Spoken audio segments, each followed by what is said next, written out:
Abisuhan natin ulit yung mga residente dito para wala na masyadong usapan, dire-diretso yung ating clearing operation. Sir, pakitanggal na lang ha. Oo. Pakitanggal na lang gamit. Para wala mawawala. Ha? Okay naman to rito muna. Pasamantala dito muna ha. Pasamantala dyan muna. Ha? Para at least alam na nila na, tingnan mo. Hindi ba siguro abutin na to rito? Abutin na dyan. Dito ba? Dito ba? Dito lang. Kaya lang, pare, titirahin ng ano yan. Breaker. Boss, ito po ba yung junk shop po? Junk shop? Junk shop po ba? Ito po ba yung junk shop? Hindi, yun junk shop. Sa kabila. Ito po, bodega po, bodega. Gawaan lang. Gawaan. Alam naman nila. Buti nga ito, mababait eh. Alam nila eh. Di ba? Walang tayo magagawa niya. Di ba pare? Dapat ganyan ang kausap, di ba? Alam naman natin sa gobyerno yan, di ba? Total, pinakinabangan naman natin, di ba? Kaya lang, kung ipipilit ni tatay, magtatalo lang. Di ba? Away lang. Away lang. Sa ano? Ako naunawaan ko rin naman sila eh. Kaya lang, talagang gano'n. Di ba? Binabawi na ng gobyerno eh. Di ba? Sir, thank you sir ha. Kung mawaway lang sa inyo, bipot sa kabila pa. Dun muna. Kasi sasirahin yan eh. Tama. Yung mga bro, doon na lang daw ilalagay sa kabilang side para clear na clear tong area pagka nagkagibahan. Pare, pabantayan mo na lang ng isa para hindi ka. Lipat na lang kami tayo. Maraming magnanakaw dito. Alam mo naman yun. Pabantayan mo na lang.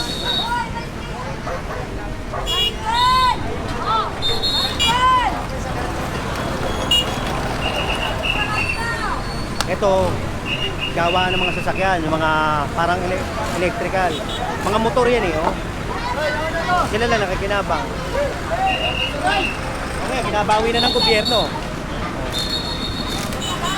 Mga bro, Si tatay, oh. Hanggang mamaya, pati sa iahakot ko. ayaw pa rin talagang tumalis si tatay doon kahit wala nga mapakitang papel nga po, ano.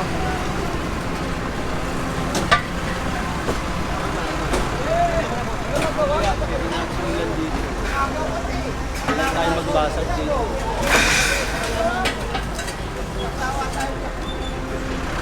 Yan mga bro, kinikiba na nga yung bahay o barong-barong doon sa ibabaw. Itong bahay na to.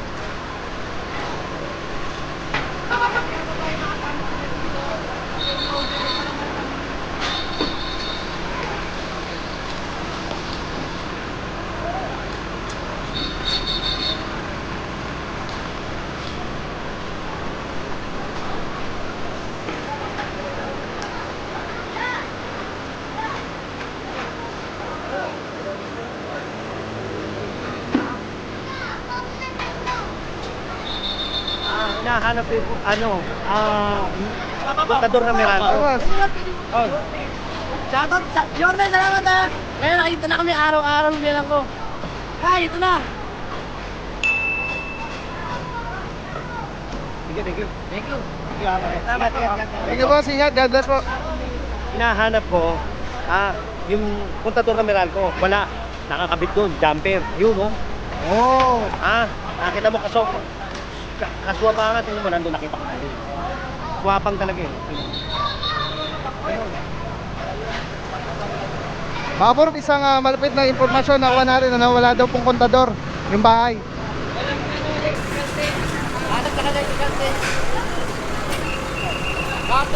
Boss, meron ka kontador yung bahay? May kontador? Meron yung kontador naman. Sampakan mo na sa loob. Hello, kayo. Agad ka, dito.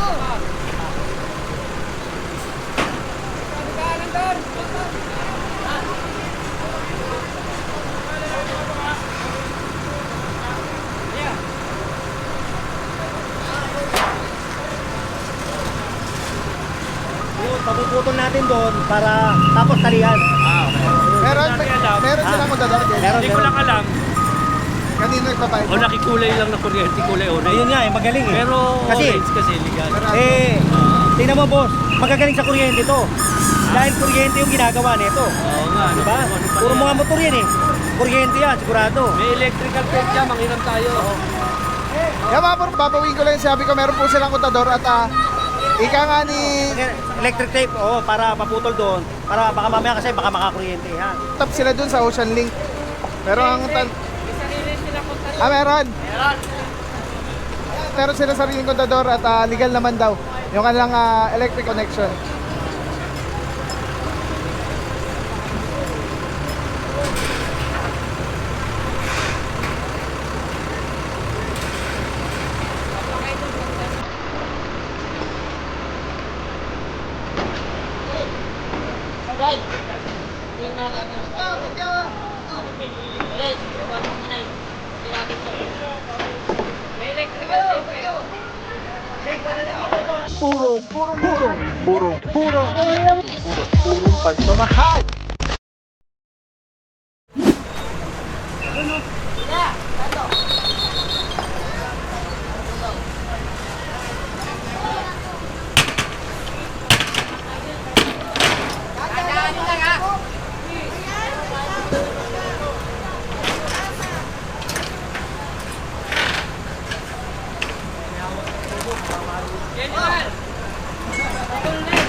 Kumuha si Erwin. Wala nang tikit dyan.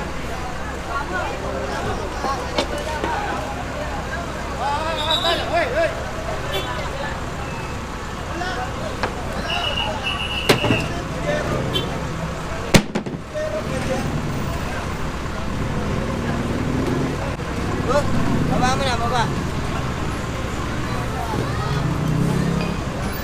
Mga puro pagmamahal dito sa Yelpa ng mga pangyayari ngayon ano, at nagtatanggal na ng mga gamit si tatay dahil gigibain yung kanyang bahay gamit itong loader na ito ano, at backhoe. Tinatanggal, kiniklear. Dire-diretso to doon.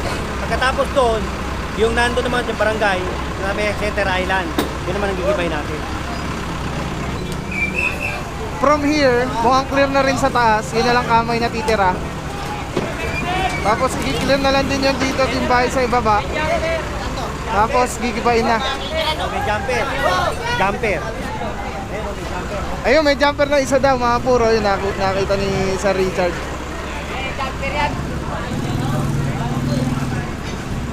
So may kontador sila, tapos meron jumper. Kuha si Erwin, kuha si Erwin.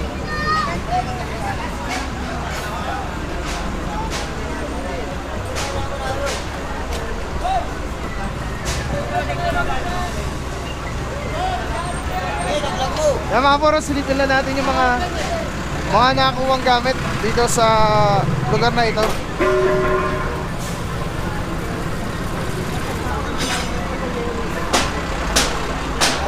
Yan mga puro, mga nakita natin dito yung mga mugs ng gulong, malalaking gulong ng truck. Tapos ito ay oxygen, or di ko alam kung ano yan, para sa ano yata yan, acetylene.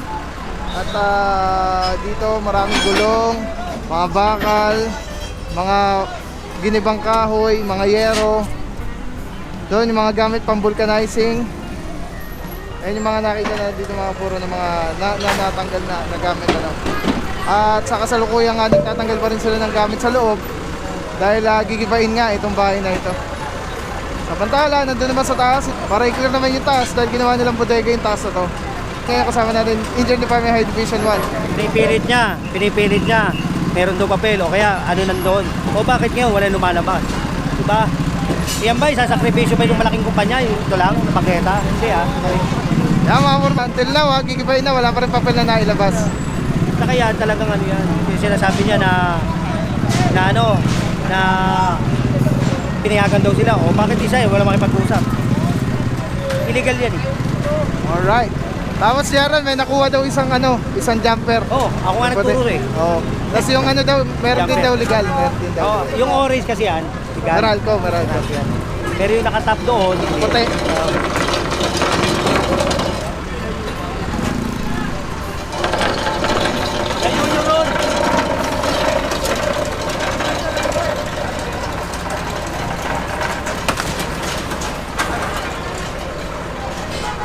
tagal nila pinakinabangan, nakita mo? Dekada yan. Kung dito, 30 years eh. Nauna pa daw sila sa barangay.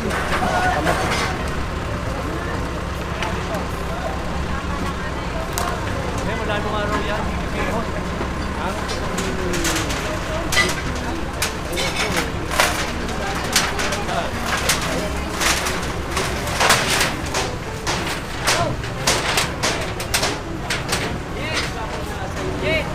Sabi ko nga ako,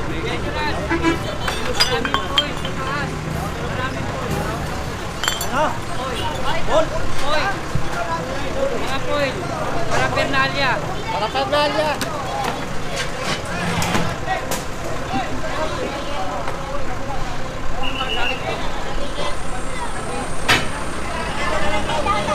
marami daw tayo nakuha ang point.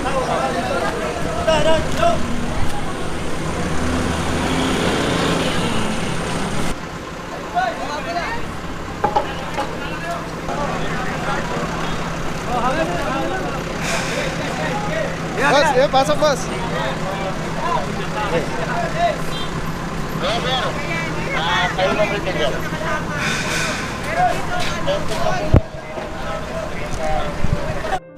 Nakapurtil tayo sa taas at kasama natin ng LPD Station 1 na PCT Galaan para investigahan yung nakit ng mga drug paraphernalia dito sa taas.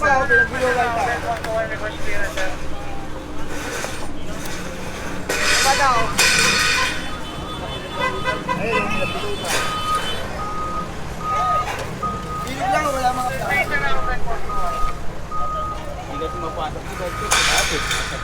Nasa taas siya kaya hindi siya na mapasok dito.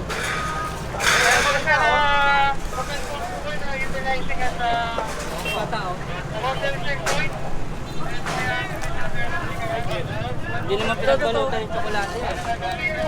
Lalagyan. Nakakapurpagmal, meron tayong mga nakita mga foil dito na mga talagang ano na. May lighter pa. Yan, kasama natin ang MPD session. Hi sir, good morning po sir. Isang tanong lang po. Sir, pag ganito po bang mga kaso, meron po ba mga nananagot sa ganito? May nakukuha ka tayong paraphernalia na gamit na po, gamit na. Meron naman po, lalo na kapag possession eh.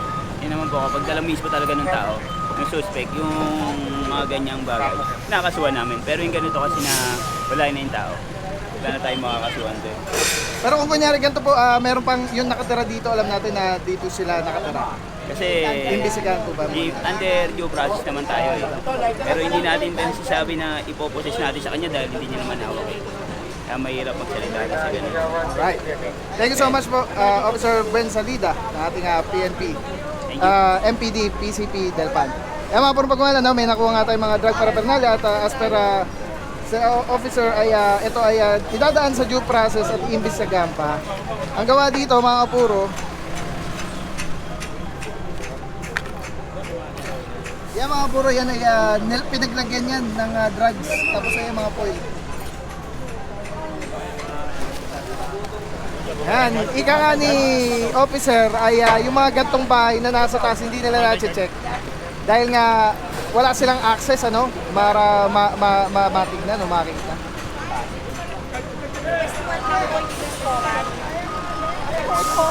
Klaro, meron silang legal na kuryente, na connection ng kuryente diyan sa Meralco yung orange. Pero meron din silang illegal. Ayun, nakatap doon. Ito ay nakatap na jumper po yan. Sino mismo talaga nakatira rito?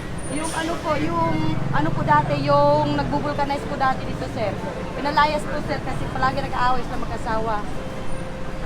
Ano po pangalan nila? Para kahit pa paano magkaroon kami ng ano. Reynald po yung pangalan, sir eh. Reynald. Opo, pinalista po ni Kuya Nelson. Sa ngayon, di mo pa alam kung saan sila lumika? Wala naman. Hindi po, sir eh. Ano lang po kasi yun, sir, taga-probinsya yun, sir. Ano yun, taga Mindanao, yung yung parang Badyaw po. Magkasama na sila, walang anak na. Mahulog ka sana po ha. Opo, wala po kasi bago niya asawa yun eh. Naghiwalay siya ng asawa. Mga ilang taon na yun. Nasa yan, sir, nasa 40 plus siguro yun, sir, si Reynald. Pangalan? Reynald.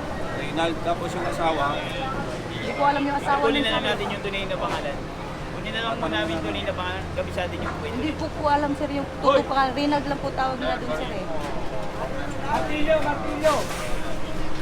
Mga tao po dito, binababa nila yung gamit nila. So, tanongin natin kung saan sila. Opo, Imbestigahan po natin. opo, may mga video po kami. Mamaya yung may-ari tsaka yung mga tao dito. Tatanungin natin. Kasi mahirap kasi magsalita kagad na suwan natin lahat eh. Yes po. Hindi natin masaraping drug sa itong lugar na to dahil nga wala pa tayong pangawakan. Wala rin mismo tao na tinutukoy kung sino yung nakatala. Mga puro, hindi nga tayo basa-basa dapat umaksyon, ika nga ng officer. At ito ay iimbestigahan pa and will undergo due process. At Kasalukuyan, diretso pa rin ang clearing operation dito mga puro. Silip lang tayo dito sa side na to. Dito nila ilalagay ngayon yung mga gamit nila pansamantala. Dahil ito po, gigibayin to gamit yung bulldozer o yung tok-tok. Ayan, yun yung mga gamit nila, mga gulong, mga mags, mga pang-vulcanizing. At dito naman yung sa kabilang area, nagtatanggal na rin ang kanilang mga gamit. Kaya sama natin Engineer Department High Division 1, General Foreman, General Sukat. Ito na sinusunod na tinatanggal ng bubong para maibaba yung mga bubong na pwede pang gamitin bago gibahin.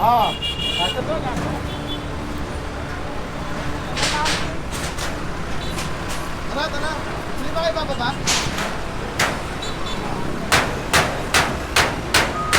Dapat kung may-ari talaga Mainit na yung may-ari. Saan ba din may-ari? Ang daming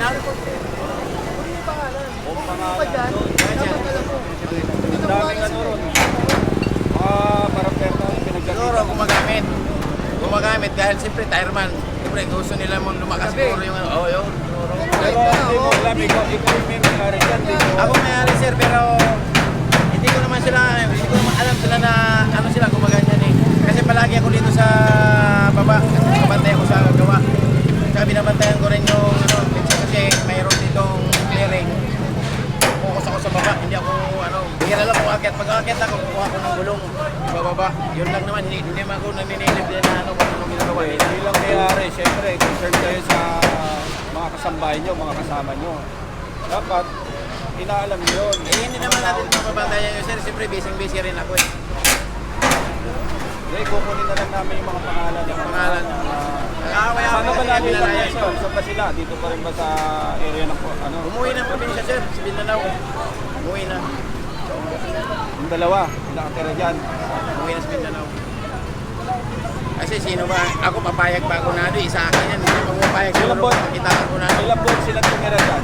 Ano, matagal-tagal na eh. Nasa mga, ano, nagit isang taon. Yung mga ano na yun, yung haba nun, hindi naman lang na... Wala talaga sir. Hindi man kasi ako mahiling ano, sir, sa may bahay na may bahay. Ganun ang ugali ko. Kasi ayaw ko makialam. Nakikialam ako, siyang pag-away-away na kaya pinalayas ko na. Kasi baka magpatayan, may akong pisto. Ako doon sa... Hindi daw siya nakikialam dyan. Pero siya, responsibilidad niya dahil siyang may-ari niyan. Pati doon, may nakita kami doon. LEC number 1, grabe mga puro, sobrang solid nito. Makikita niyo yung bilog na yan yung quick release. So pwede ko siyang ilagay dyan, pwede ko siyang ilagay dito. Ayan o, pwede rin yan tanggalin. Ayan o, LEC. Pwede yan ilagay dito sa taas, dito sa baba. Yan, grabe. Affordable, quality, napakaganda ng item. Pagka binili niyan, may kasama na yung ganyan. Yung pinaka-kabitan niya. May lock siya, so very stable. Ayan o. Pwede mo siyang tanggalin. Tapos kunyari auto vlog ka na, kakabit mo lang dito. Tulad nito nakakabit, di ba? Twist lang ulit, pwede siya ganda. Tapos yun, snap, lock na agad siya. So yan yung setup natin. Pagka tinanggal mo naman dito, yan, press lang, tapos ikot. Oh. Tapos pwede mo na ikabit dito sa setup mo, sa handheld. Ano lang siya kadali. Tapos very stable. So, pagka nag-snap siya, lock na talaga siya. So everything solid. Purong-puro yan.